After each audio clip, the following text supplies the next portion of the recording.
Dear Deuce, I'm sure you're wondering who this random Asian guy is that keeps showing up in your birthday pictures. Well, that's a guy you can call Uncle Taco. He's been my best friend since 8th grade. Honestly, the way we met is kind of interesting though. Weirdly enough, it actually all started with another friend of mine named Uday. Uday was a good friend I had in elementary school, and his oldest sister was friends with my oldest sister that you call Auntie Penny.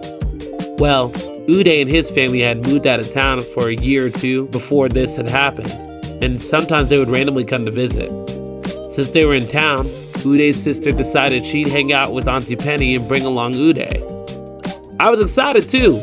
I hadn't seen him in forever, and honestly, your grandma didn't usually let me bring other friends over. She would always say, "I ain't trying to pick up none of your trifling friends." Well, anyway, the time finally came for them to come over. When I opened the door, I saw Uday. But then, right beside him was this dude. You might have guessed it, but it's Uncle Taco. But let me give you some perspective, okay? I ain't no dude like that. I really didn't. In 6th grade, he dated my friend Rhea for a minute, but that was short. Then we did a thing called Interest Walk together in 7th grade. We were partners for a few engineering projects in the class, but that's really all I knew about this guy. So I'm over here like, "Hey, Uday." And he's like, "Hey, Baba, you met Taco before, right?" And I'm like, "I mean, we had a few classes together, but I don't really." "Cool, bro. Yeah, he's gonna hang out with us for a bit." Okay. So then we went into my basement. We were playing some Mario Kart like real thugs do. And then all of a sudden, Uday gets a call on his phone. "Hey, yo, what's poppin'?" "Oh, for real? Yeah, I'll be over there in a minute." Then all of a sudden, Uday gets up. "Yo, I totally forgot that Victoria lived in this neighborhood. Shoo, I ain't recognize that either. Something up though? I mean, her and Mallory are both hanging out at her house." Okay. "It means I got 2 hot girls jumping on a trampoline down the street from us. And they invited me over, bruh.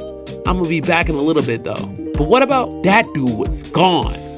Now I'm in here in my basement with a dude I barely know." We both kind of looked at each other awkwardly for a little bit. After being there for a minute, we started talking though. I don't remember the whole conversation, but I do remember we both got to bond over the fact that we didn't fit our stereotypes.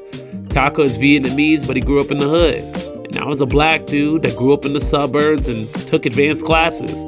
We were both kind of the odd man out in a lot of ways, and it felt cool to know that there was someone else who understood. We ended up talking for hours before Uday came back. I don't know what homie was doing at this girl's house, and I honestly don't want to know. All I know is that if my friend Uday wasn't a little bit thirsty, I wouldn't have met my best friend. At the end of the night, Taco invited me to his house for his birthday party that we was having next weekend. And little did I know that Taco lived right down the street from me. And that party started a friendship that had us over at each other's houses every day during the summer. And that friendship lasts to this day. So why do I tell you this? I tell you this because there's going to be a lot of times as you get into high school where you can either decide to take these opportunities and stay comfortable, or you could roll with the punches and try something new. I could have easily just shut off and stopped talking the moment Uday left, but going with the flow allowed me to make a lifelong friend. Sometimes the most amazing people can be found in the most unexpected places.